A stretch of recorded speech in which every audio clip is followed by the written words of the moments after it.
The night before, I had been on the phone, no cell phones, regular, long cord wall phones, with my best friend, who had been my friend since I was a young girl. I used to wear his ID bracelet, and we'd write each other letters in the mail. But I was on the phone with him, and I said, "Do you have homework?" He said, "Yes, but I'll do it in the library tomorrow." I said, "Okay, me too."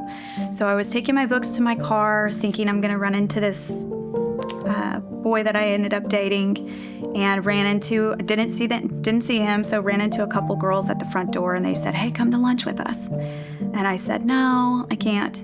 I'm going to meet some friends in the library." But after a couple back and forths and some divine intervention, ultimately, I left without telling anybody I was, supposed to meet them in the library, that I was going to leave. I walked out the front door, and within a few minutes, the shooting started.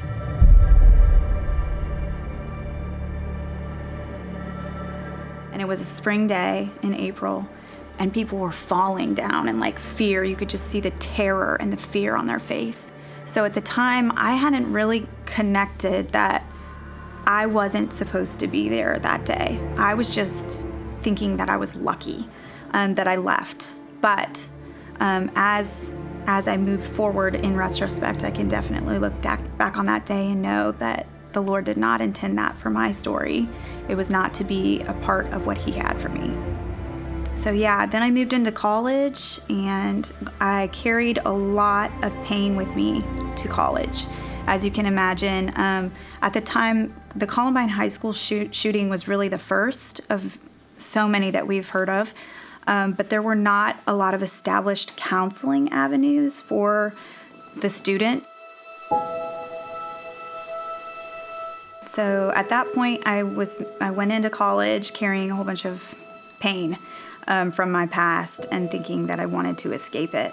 In college, I ended up committing to Vanderbilt to Nashville, Tennessee, and so there were a lot of Southern women that played on my soccer team and wanted to take me to church. I was intrigued as to who God was.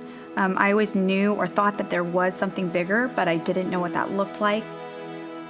And so as I continued to walk forward in college, I hit a point where everything kind of crumbled.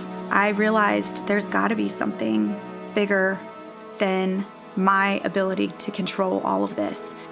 I got down on my knees and I accepted the Lord as the Savior of my life. I confessed my sin and welcomed Him into my heart, and it was at that point that I felt like just peace overcome my body in a way that I had never felt.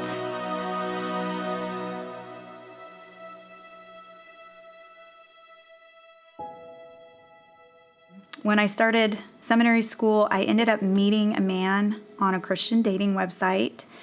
And at that time, I kept thinking to myself, how is this guy single? He was really established, put together, owned his own business, really had all the toys and things. And I just thought to myself, there's no way. This seems so odd that he's still single in his 30s.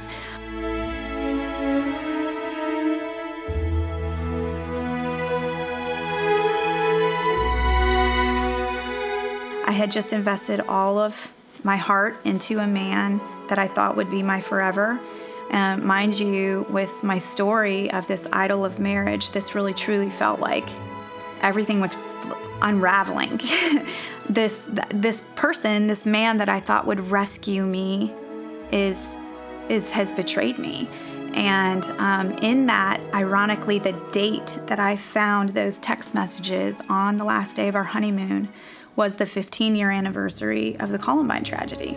And at the time, I remember thinking to myself, wow, this date is so poignant in my life. How wild that here I am again. The Lord had plucked me out of the Columbine High School tragedy and set me aside. And here He was plucking me out of this marriage and setting me aside.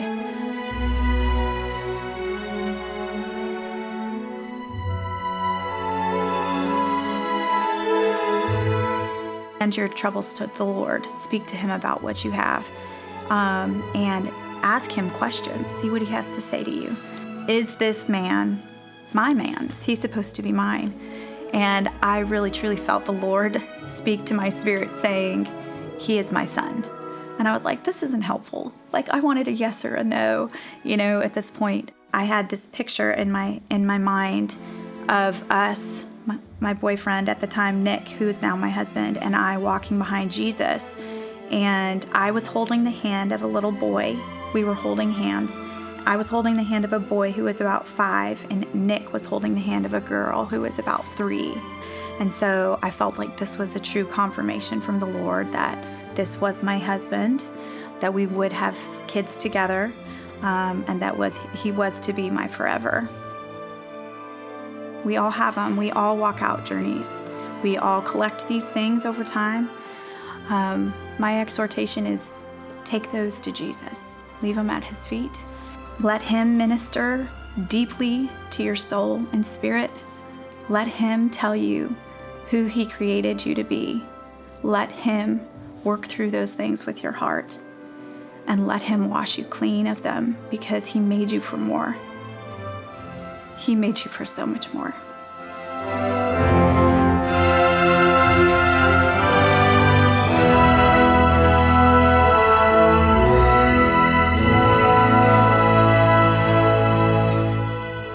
The true picture that I had when I was asking the Lord about my husband, it has come to fruition. His redemption has just absolutely overwhelmed me in my life for all that he's brought me through and overcome.